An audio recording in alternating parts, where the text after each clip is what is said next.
ঈশোপনিষদের ৩ নম্বর মন্ত্রটি হবে হচ্ছে আলোচ্য বিষয়। না, ২ নম্বর মন্ত্রটি ভুল বললাম, কারণ আগের দিন ১ নম্বর মন্ত্রটি হয়ে গিয়েছে। তার আগে হবে হচ্ছে ২ নম্বর মন্ত্রটি।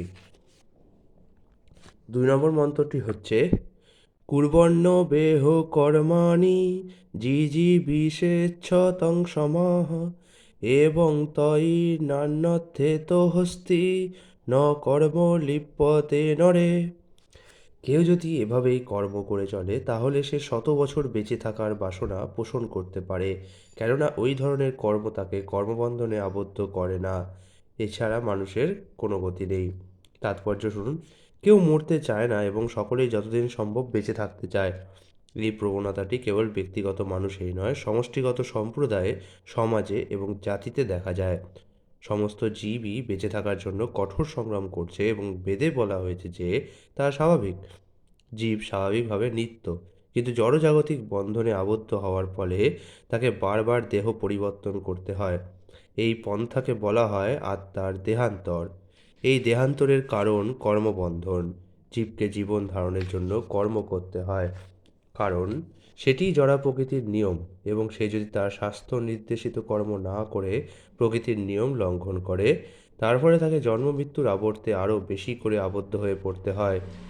অন্যান্য সমস্ত জীবও জন্ম মৃত্যুর আবর্তে আবর্ত, কিন্তু কেউ যখন মানুষ্য শরীর লাভ করে তখন সেই কর্মবন্ধন থেকে মুক্ত হওয়ার একটা সুযোগ পায়।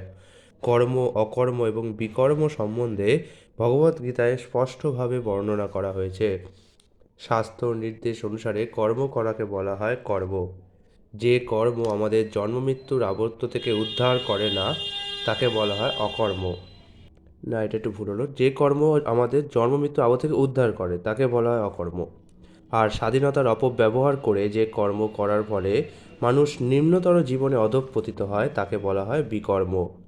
এই ৩ রকমের কর্মের মধ্যে যা জীবকে কর্মবন্ধন থেকে মুক্ত করে, বুদ্ধিমান মানুষেরা সেই কর্মে ব্রতী হন। সাধারণ মানুষেরা স্বীকৃতি লাভের জন্য কিংবা এই জগতে অথবা স্বর্গলোকে উন্নতর জীবন লাভের জন্য সৎকর্ম করে, কিন্তু যারা উন্নত স্তরের মানুষ তারা সর্বতোভাবে কর্মফলের বন্ধন থেকে মুক্ত হওয়ার চেষ্টা করেন। বুদ্ধিমান মানুষেরা ভালো মতোই জানেন যে সৎ ও অসৎ কর্ম উভয়ই জীবকে দুঃখ দুর্দশাপূর্ণ জড়জগতে বেঁধে রাখে। ফলে তারা সেই কর্ম করতে চান যার ফলে সৎ অসৎ উভয় কর্মের প্রতিক্রিয়া থেকে মুক্ত হতে পারেন। সেই ঈশোপনিষদের উপদেশগুলি ভগবদ্গীতায় আরও বিশদভাবে বিশ্লেষণ করা হয়েছে। ভগবদ্গীতাকে অনেক সময় গীতোপনিষদ বা সমস্ত উপনিষদের সার বলে বর্ণনা করা হয়। ভগবদ্গীতায় পরমেশ্বর ভগবান বলেছেন যে বৈদিক শাস্ত্র নির্দেশিত কর্ম না করে কেউ নৈষ্কর্ম বা অকর্মের স্তরে উন্নীত হতে পারে না। বেদ মানুষের কর্মশক্তিকে এমনভাবে নিয়ন্ত্রিত করে যার ফলে সে ক্রমশ পরমেশ্বর ভগবানের আধিপত্য হৃদয়ঙ্গম করতে পারে। কেউ যখন পরমেশ্বর ভগবানের প্রভুত্ব হৃদয়ঙ্গম করে তখন বুঝতে হবে সে যথার্থ জ্ঞান লাভ করেছে। এই শুদ্ধ স্তরে অধিষ্ঠিত হলে তখন আর সত্ত্ব রজ তমগুণ প্রভাবিত করতে পারে না। তখন নৈষ্কর্মের ভিত্তিতে কর্ম করা যায়। এই ধরনের কর্ম মানুষকে জন্ম মৃত্যুর চক্রে আবদ্ধ করে না। প্রকৃতপক্ষে পরমেশ্বরের ভগবানের প্রেমময়ী সেবা ব্যতীত কাউকে আর কিছু করতে হয় না। তাছাড়া এই নিম্নতর জীবনে অকস্মাৎ ভগবদ্ভক্তি গ্রহণ করা সম্ভব হয় না, অথবা সম্পূর্ণরূপে সকাম কর্ম ত্যাগ করা যায় না।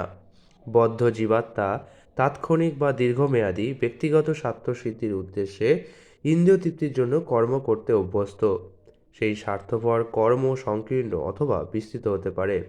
সাধারণ মানুষ নিজের ইন্দ্রিয় তৃপ্তির জন্য সংকীর্ণ স্বার্থের জন্য কর্ম করে, আর অন্যেরা তার সমাজের, জাতির ও দেশের জন্য বিস্তৃত স্বার্থের বশবর্তী হয়ে কর্ম করে। এই ধরনের বিস্তৃত স্বার্থপরগুলি সাম্যবাদ, জাতীয়তাবাদ, সমাজতন্ত্রবাদ, পরার্থবাদ এবং মানবিকতাবাদ ইত্যাদি আকর্ষণীয় নাম গ্রহণ করে। এই ধরনের মতবাদগুলি কর্মবন্ধনের আকর্ষণীয় রূপ। কিন্তু ঈশোপনিষদের বৈদিক নির্দেশ হচ্ছে যে কেউ যদি সত্যি সত্যি এই ধরনের মতবাদ বা আদর্শগুলি তাদের জীবনে গ্রহণ করেন তাহলে তিনি যেন সেগুলিকে ভগবৎ কেন্দ্রিক করেন। সংসারী মানুষ হতে কোনো ক্ষতি নেই, অথবা পরার্থবাদী, সমাজতন্ত্রবাদী, সাম্যবাদী, জাতীয়তাবাদী অথবা মানবতাবাদী হতেও ক্ষতি নেই, যদি তিনি কর্মগুলি ঈশাবাস্য বা ভগবানকে কেন্দ্র করে সম্পাদন করেন।